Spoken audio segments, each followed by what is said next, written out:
All right, everyone. Before heading to lunch, we have one more panel on the future of green ammonia and eMethanol.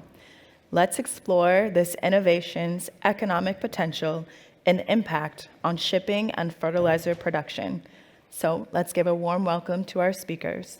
Our first speaker is Michael Langguth, Chief Strategy Officer and co-founder at Carbon 13. Next, we have Claes Fredriksson, CEO and founder at Liquid Wind. Then we have Stian Nygaard, Investment Director at Yara Growth Ventures. And for our moderator for this panel, we have Charlotte Kirk, Investment Principal at Clean Energy Ventures. Let's get into it, guys. Thank you. Good to see you. Welcome, everyone. Thanks for coming to our panel. We've got the graveyard shift before lunch.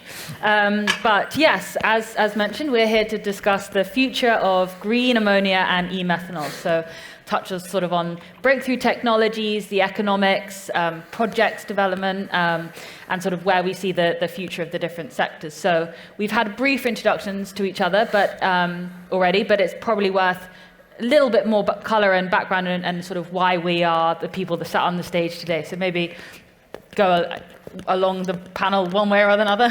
So Stian might use that. I can start. So I'm Stian Nygaard, Investment Director in Yara Growth Ventures. So we are the CVC unit of Yara International, global fertilizer manufacturer and one of the world's largest producer of ammonia, but the world's largest trader of ammonia. So we produce globally and we sell globally. Been doing investments and funding in in hydrogen and ammonia for close to 15 years. Michael. Thank you very much. I kind of expected you to go to. Michael, one of the co-founders and founding partners of Carbon 13. We are an early stage venture fund and venture builder, so it means we actually create startups. And over the last 4 years, we created 180 startups and invested in about 80 of them. And our investment focus is around energy, so a lot of things in green ammonia, green hydrogen, green methanol, so all of those areas, as well as ag tech and food tech. So yeah, quite in an index fund almost kind of way for climate tech. And I'm Claes Fredriksson with Liquid Wind. Liquid Wind is a methanol developer. We've been at it for about 8 years. Personally, my background is in technology background and engineering, and I've been in clean tech for some 10, 15 years. Started first time with hydrogen in Japan in 2002. So it's nice to see that we're getting sort of further on the hydrogen evolution track and doing hydrogen derivatives into fuels now. Perfect. And I'm Charlotte. So I did my PhD in ammonia technologies almost 10 years ago and sort of been working across strategy consulting, corporates. I used to work at Fortescue, the mining company. We built the world's first ammonia-powered ship. We're developing projects in the sort of hydrogen, ammonia, and SAF space as well. So lots of different parallel streams in the investing world. We've invested in a couple of ammonia and methanol companies as well. So brings us on to sort of the first topic of conversation is the disconnect or sort of the parallel things we're seeing between new technologies and deploying what we have today. So, there's startups such as those in the Carbon 13 portfolio that are working their way up the TRL scale, trying to develop pilot projects, demonstrations, first-of-a-kind projects. And then we also have corporates that are sort of having to manage existing assets and sort of project developers thinking about which technologies to sort of pick in their projects, which means that they can take FID as soon as possible.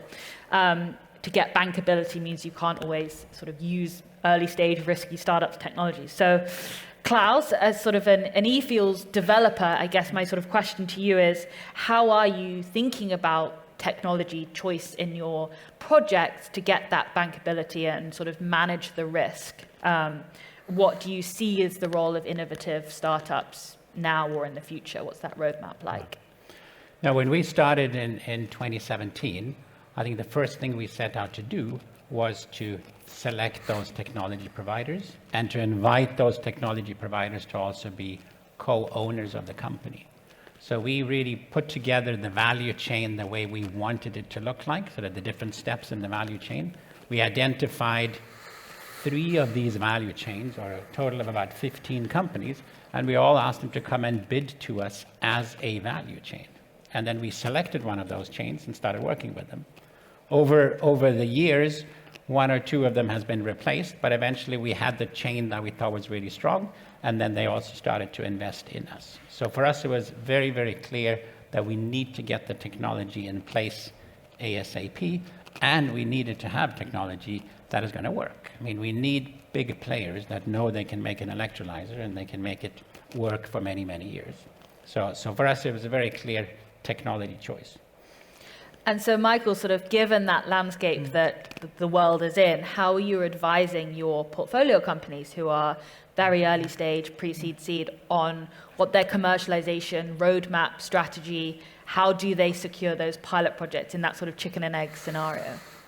Yeah, it's a really good question. I think it's also where the sort of normal startup thinking around sort of hyperscaling a business is very difficult in climate and hardware in particular. Like some things in hardware just work somewhat more linear in terms of your development. Having said that, I think as a great founder, the best founders in our programs are the ones that start these conversations early, and they build trust over time with corporate partners and the kind of people that can do the pilot. But also the step before that is often having the right university partner, and then you go for the small sort of test case, and then you do a pilot. But it's also why we're here, for example, is that we see it as part of our role is to have those conversations with potential corporate partners early, and we can then help our teams with those connections. And so like anybody here from a corporate partner doing things in sort of the energy space, we always have teams that are working on something new, and we're keen to find ways to make the right connections. But I think if I can just answer, we spoke outside here before we started, like could we incorporate some of your partners in our business? And I say, of course we could, but we need to get kind of up and running first. And so we see it as we take our conventional technology partners first. We also have a design and performance center where they all come and work together. But then thereafter, we need to make gradual improvements. And then what is coming out here, or what I'm seeing out in the hall here, is coming as well of interesting companies. So it's a step by step. But in the big deep tech integrating stuff to make factories work, you need to be fairly safe in order to get funding so you can get started, and then you can be more creative. So you talk about sort of getting up and running first. Stian, Yara has obviously been around for hundreds of years and has many assets that need to be optimized but also decarbonized. How do you manage your role as both a corporate and sort of thinking longer term, maybe more strategically, maybe more large scale assets, versus your role in that corporate, in the venture capital team, investing in innovative early stage startups?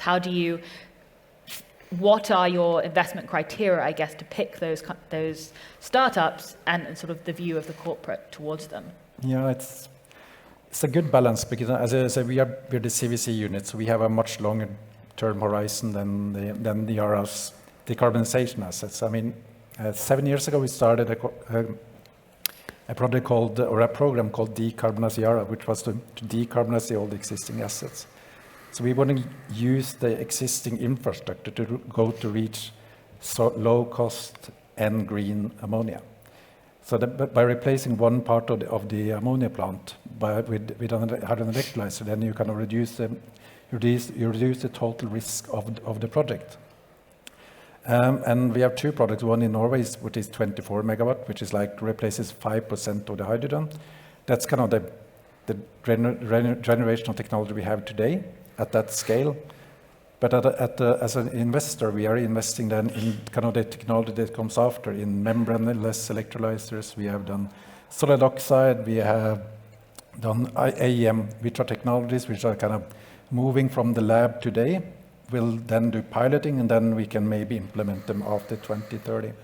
So I think it's about keeping both things in your mind, that you can think about short term, replacing the assets you have today, and keeping the assets, and then thinking long term, that we invest in kind of into the future.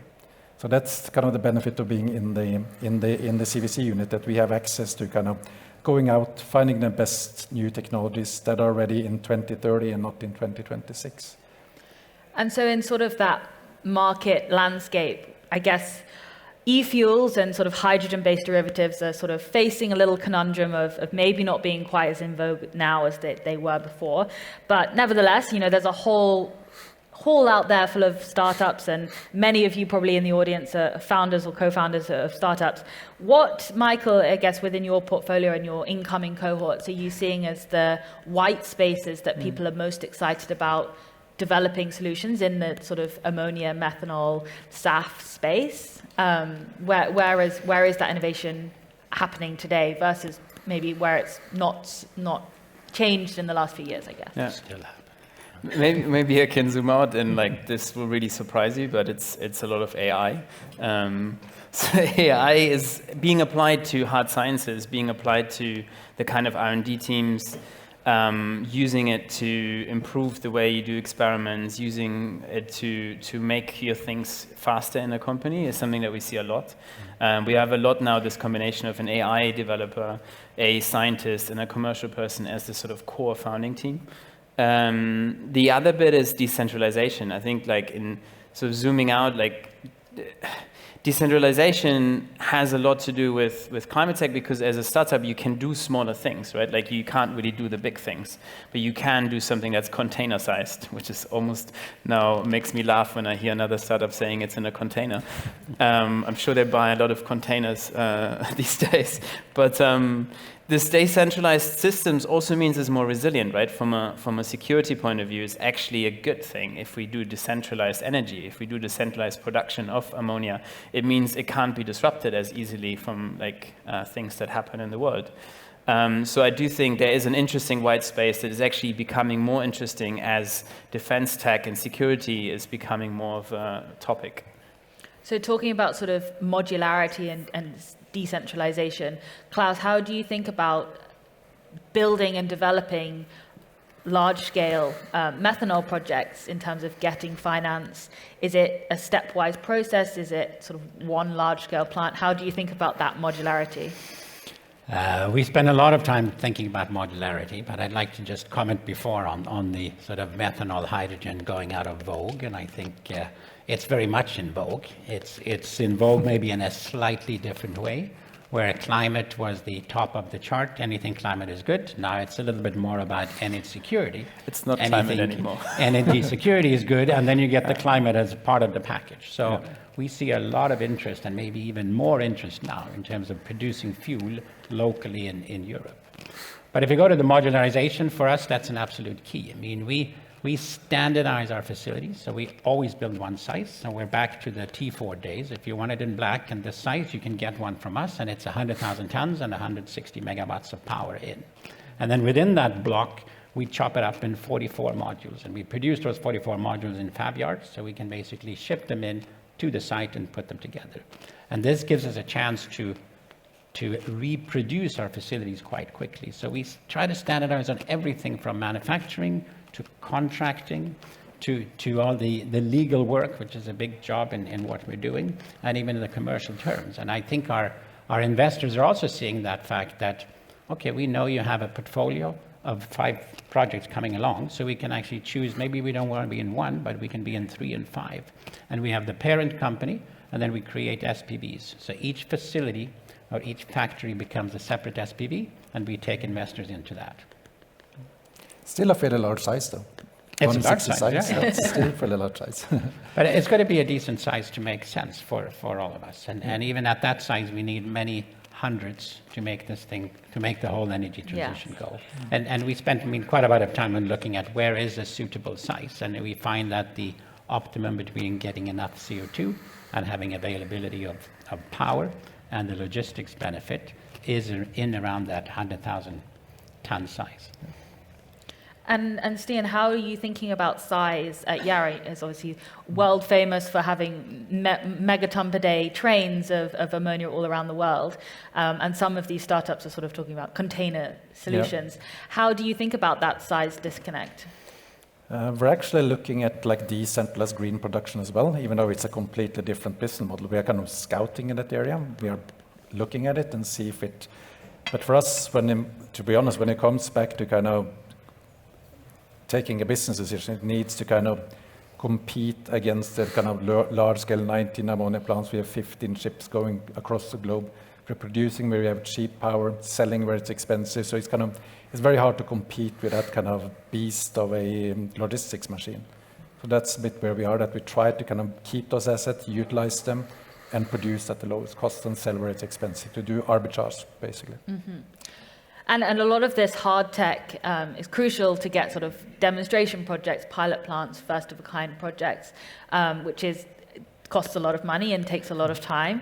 And so corporates are one way to sort of do that. And if you have a project, we were talking just now, you could replace a small portion of grey hydrogen with green hydrogen in one of your plants, I think you're doing somewhere. What would your advice be to different startups on how best to interact with corporates, which team within the corporate to go to, how to manage expectations? Yeah, I think for us, the philosophy is that we are the venture team, so we will always, before invest, say that we cannot guarantee either a pilot or an offtake agreement or a sales contract, but we will do our best to introduce you to the right business area or the right areas within the company. Because we set up the link and set up the connections and internally, because we interact with these units all the time, and we have what we call the Yara ambassador program, where we are having meetings all the time with different business units, the technology and products office, etc., and kind of learning them about the outside world, about the worlds of startups, and then we introduce them to them. So I think that is the angle to going into a corporate, to get access to those units. But of course, as we have mentioned before, that to qualify for to be an industrial partner, it requires that you have X thousand hours of operation under specific conditions before you're actually allowed into a plant. So even the one that we have now that replaces 5% of the hydrogen at the plant in Porsgrunn, that is quite advanced. It's not a startup anymore, it's a listed company, but it used to be a startup, but still that requires some kind of qualification. And the most important is that we always use Yara would use an EPC, and they would always kind of select the technology. So then it's important that you also establish links with corporate, but also think about how to approach EPCs, how to qualify for all the kind of steps you need. And that, I think, corporation can help you with, to get what you need to have proven before you move to an industrial. And Michael, is that, Claes, yeah. I could share that as a startup scale-up, we work with major companies, and we have a few of them that are suppliers, and one big one that I can mention is Siemens Energy. And for us to get into Siemens Energy, and the effort it took to get into through whatever channel we had was, a couple of years, and really a couple of years. And then one of the success was when the CEO of the Nordics finally saw us at the Hanover Fair and says, "Ooh, these guys are interesting." And then they pinpointed a person in the company who's then been our key account, and he runs around sort of all the corridors up and down in Siemens to get us in. Now, once that's happening, you then need to continue to establish sort of yourself in all the different departments and all the different layers, so that you're always, maybe not top of mind, but you're at least of the awareness, or in the awareness of these people. And then we have another one, which is Uniper. Uniper is mainly an investor, but also a customer of ours. And there also we have to work on all these angles. So it's fantastic to work with the corporates and the strategics, as we call them, but it takes time. And you need to be very careful about finding the right people that you can trust and work with continuously, because they are huge machines, and they can just, now we have another focus, and then you're not there any longer, and it's tough, right? It just made me smile, because my answer was going to be Siemens Energy Ventures as an example. So they are one of our corporate partners that we do quite a bit of work with in Germany, in our German program. And I remember Kendra from Siemens Energy Ventures, she was sort of showing me these examples where a corporate like that can really be value add before a lot more than the money that they might invest in you. But it's the kind of knowledge around making these massive installations of projects, right? Like these huge. They gave us a tour of their factory in Berlin, and like these massive machines that they do. Startups often don't understand the scale and the sort of difficulties that come with installing something that big, and I think that's where a corporate arm of or like a corporate venture can help, and then giving you the right connections inside of the corporate. I think the one thing I would say about startups is that I often see startups being at a conference like this and then wanting to work just with the very big corporate venture arms. And I think that's a bit of a mistake. I think there's a lot of SMEs that are actually very big in their niche. For example, we have this startup, Key Hydrogen, that make green hydrogen from biomass. And yeah, they could go to the very biggest companies and try to work with Siemens Energy Ventures that make electrolyzers and see if there's some kind of angle. But really the best partner right now is a supplier that gives them the biomass. And there is like the world's biggest producer of pallets. There's still nobody knows them, but they have a lot of biomass that they actually want to get rid of. And that kind of connection will help them to make that demonstration plan and then to get to that pilot and actually have input material sort of sourced for the next few years or decade if they can set it up properly. And are you seeing a difference in the go-to-market strategies of your hard tech, ammonia, methanol portfolio companies compared to maybe some of the more B2B SaaS type companies? Yeah, I mean, hugely different. I think a really big difference is like the kind of grants that you can and should get as a hardware business. And oftentimes, if you can get an industry partner, for example, we have a green cement company and they have a big grant, like several million, together with some industry construction companies. And obviously, if you can set that up for a grant, that already sets you up really well for that next step. I mean, I heard today in a conversation with a corporate that it's a very big company, but for them to hear that there's some free money to pay for the pilot, that's a nice way to sort of make it a bit easier to maybe do the pilot, even though they could afford it. Getting some free money from a grant, from a state sort of funded grant, is really helpful for anyone. And I think that's an angle that you should use more, is find the right grants where you can get an industry partner and then do something together. I think I can add also that, I mean, Yara is very, even if it's a large company, we have 2 R&D centers and technology centers, it's quite limited how much pilots the company can do on their site. So in some cases, we have sponsored pilots with relevant companies, just so we can get access to the results to see if this is something we can implement in the future. We don't have the site ready, we don't have the space to do it, but we'll pay you if we get access to the rights and we can see it. So that's also how we can do, and then also and this we do together with 2 companies that you, for instance, have an infrastructure provider that tests the technology for 3 companies at the same time. So we are part of those. So that's kind of more, and that's very easy to get public funding to if you're adding a university and then you add some on top of that. So. You know, the capital stack is something that's talked a lot about these days. And Claes, how do you sort of think about bringing in different sources of financing at different times to your large projects compared to a lot of these early stage startups? How important is the role of the Innovation Fund in Europe, or the EIB, or sort of grants and catalytic funding alongside equity, debt, project financing? Big question. Yeah. Well, I think to start off, I mean, when you're small, you start wherever you can. We started with crowdfunding. So we did crowdfunding, $200. That was the first entry if you wanted to get going. And that worked quite well. It took us to the next level, and then we went into angel funding. And so we have 11 angels and 1 super angel. Super angel is more than £100,000 for us, or €100,000 for us. And then we went to these corporates, and now we're kind of at the next level. Okay, what do we do now? Because we're not funding Topco any longer. Now we're going to go in and fund projects. And what we see in projects is a combination of course, grants, if we can find them, to make sure the returns become decent. And we're using Innovation Fund, we're using Hydrogen Bank, we're using, in Swedish, we have the Climate Leap, Klimatklivet. And so whatever we can find, we go after there. And then we see a combo now in the early couple of projects of a strategic investor, so a big corporate, and a financial. And we think that's a good mix. And then if we're really good and we have the right players, then we can also get some debt funding. So whereas in 2-3 years ago, there was never talks about any debt or any sort of project funding, now we see an interest in debt funding even during the construction phase.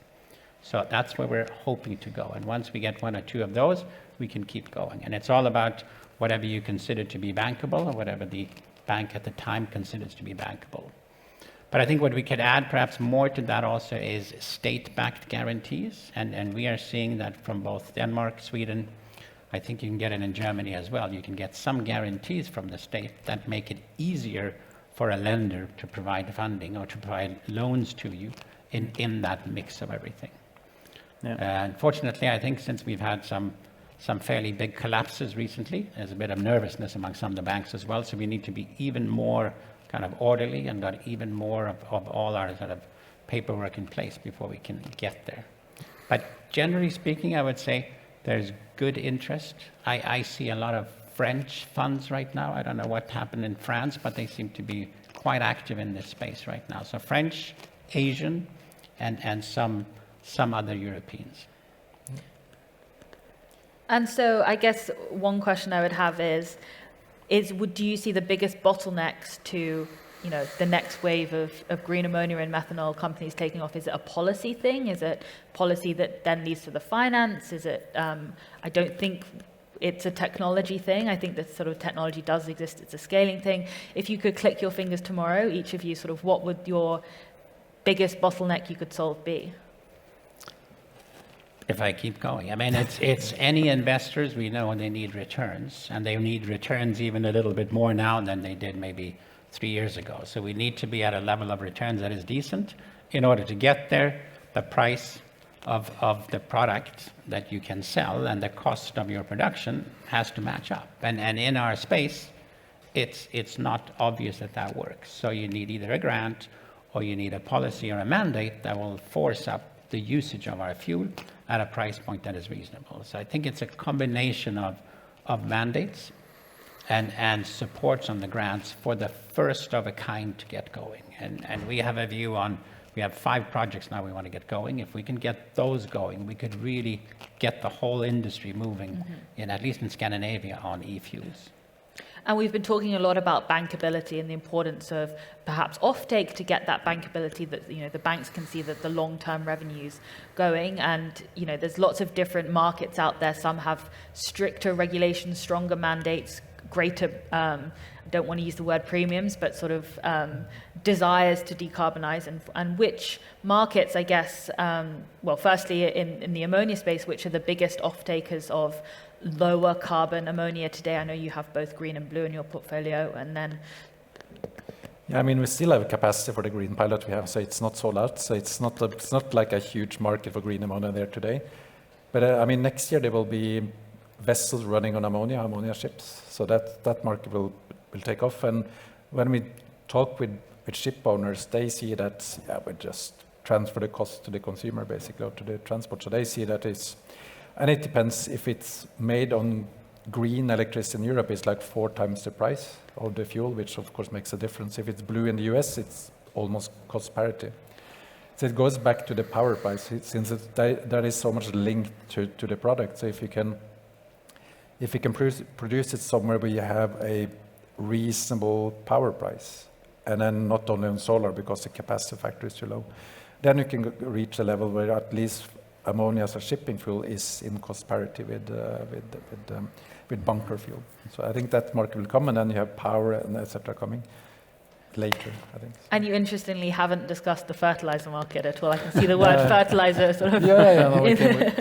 I mean, that's we sell green fertilizer. We have a few small off-takers in Denmark and Sweden, produced in Norway, sell it to Sweden, and then then kind of a bakery can completely decarbonize the value chain with green transportation, green fertilizers, etc. So it's carbon neutral.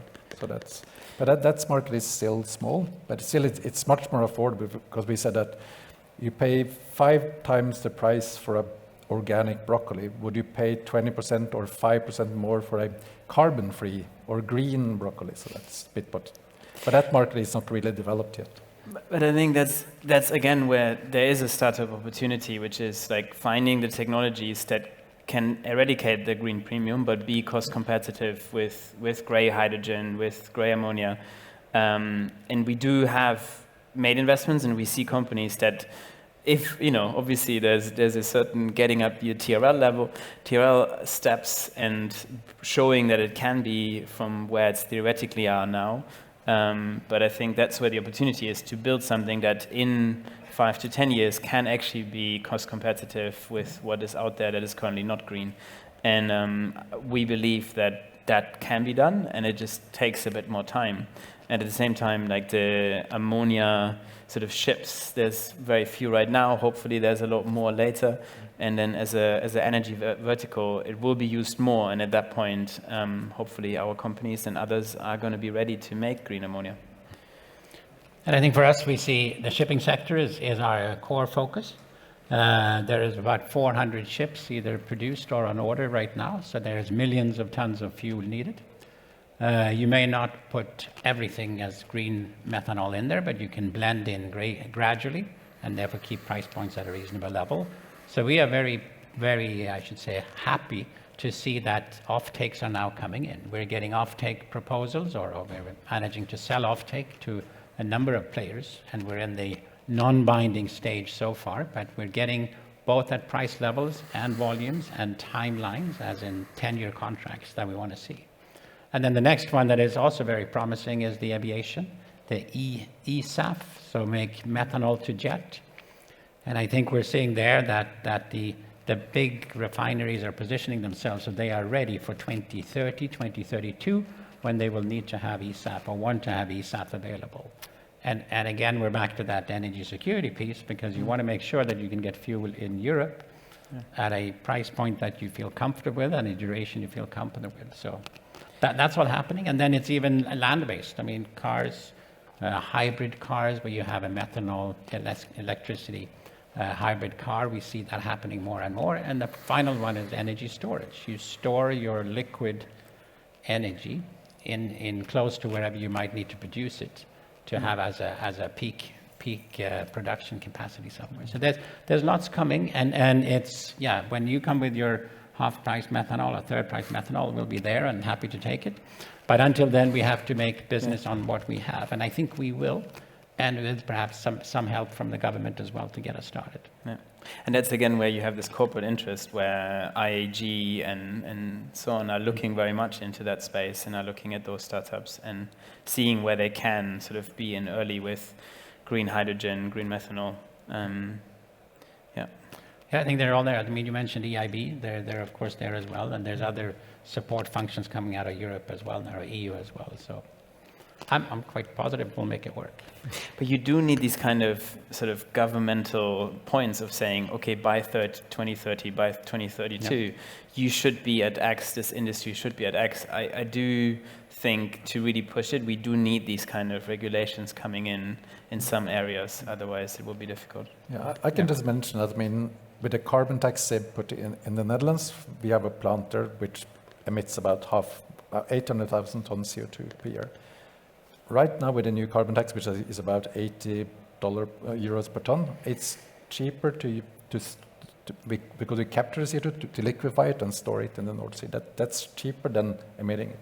So already there's a positive business case, and that's just $80 per ton. $80, wow. So it's not a huge. I mean, Northern Lights, it's quite affordable. So, but the issue was actually regulation. You weren't allowed to transport CO2 across a national border. Yeah. But now it's fixed. Perfect. So we've sort of got 5 minutes left. Does anyone in the audience have any questions for any of our panelists? It'd be good to sort of open up the discussion to everyone here. You've got one at the front there. My name from Kirk. I think this question is for you, Claes. You talked about state guarantees to unlock more capital. What risks should such guarantees address most? Sorry, what risk did you say? Well, I think these state guarantees, should address certain risks in your projects. What kind of risks would you see addressed by those state guarantees? So the way they do it is really on the debt side, on the loan side. I mean, we think in the early phases we might have a 70-30 equity debt side, and then the 30% debt could be guaranteed by a state guarantee, which essentially makes it easier for another bank to lend us that money, or they can lend us that money at a cheaper interest because the state has taken the guarantee. So it's a relatively small portion, but it shows that the state is there with us. It shows that we have been vetted, and the whole product has been vetted by someone, third party, who says these guys are okay, which means the bankers are okay, and potentially the equity guys are okay as well, or easier to get involved. I mean, as you may know, there's often sort of big bank consortiums that come together. So it will still probably be a couple of banks that are then sort of guaranteed by the Swedish state guarantee. Do we have any other questions in the audience? Yes.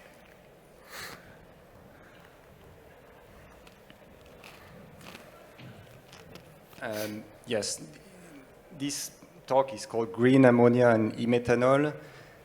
But do you think there's going to be really, especially in Europe, competitive green hydrogen, so that the low carbon ammonia and methanol is actually ammonia and methanol, or are you seeing other sources of hydrogen and maybe the regulation also changing on that? You want to go? I guess it depends on the location. I mean, Claes is so fortunate that they're building it in the northern Sweden, where you have the cheapest power in Europe. So it depends. It goes back to the power price. And if you're talking where we have our plants, in Netherlands, southern part of Norway, Italy, where power is it's scarce and it's expensive, then it's not going to be possible. We tried that, and it doesn't really. And it's going to be, you need a very large premium. But in the northern part of Norway and Sweden, where you have like stranded energy, a lot of wind resources, there you can build it. And if you're looking even a bit more into the future, when you have cheap electrolyzers, you don't need to run them all the time, then you can do peak shaving. Because when you have installed enough offshore wind, then you can do peak shaving. But that goes back to the levelized cost. And if the capex is expensive, you need to run them at 60% of the time. Then you can't do peak shaving. If you can run on 20-25% of the time, just when you have kind of a surplus in the grid, then you can produce it. So I think maybe not for the next 4 or 5 years, but when the energy grid is built out and you get more access, that's when I think it's. That's why you need innovation also in the kind of in the electrolyzer space, either to have them with higher efficiencies or with much lower capex. I mean, that startup that I mentioned earlier, they're building electrolyzers to use biomass to then create hydrogen locally. And they don't need as much electricity as you would need with water-based electrolyzers. So I think it needs to be a focus, right? Like we can't, all of these things don't work without green hydrogen produced in Europe. So we need to find a way. Yeah, I fully agree. I mean, it's in northern Sweden where we are. We have all our plants in power area 2, which is the most surplus of power in general, and where everything, or 98%, is green. So we're already RFNBO compliant as we are. I think the next other region could be in around here, right, in Iberia, where you can get sort of fairly low cost energy if you are able to use sort of the balance between solar and wind. But of course we'll get hydrogen right. I mean, we will, and we have to. And it's just a matter of, as you say, where and how it's produced. But in the long run, hydrogen is what we need to go from electrification to using our electricity whenever we want it in a fuel type situation. So it's just a matter of time, and there's a lot of us working on it, so we will get there. I think that's a very good conclusion to us wrap up the panel on a note of optimism about the future of green ammonia and eMethanol. So with 30 seconds to go, it just leaves me to say thank you so much for joining us, both my esteemed panelists and everyone here in the audience. Thanks for sticking out the lunch shift, and hopefully there's now some food for us all outside. So enjoy the rest of the day, enjoy some networking and meeting fellow people, and come and meet us all at the end or out there if you have any more questions. So thank you. Thank you, Charlotte. Thank you, Charlotte.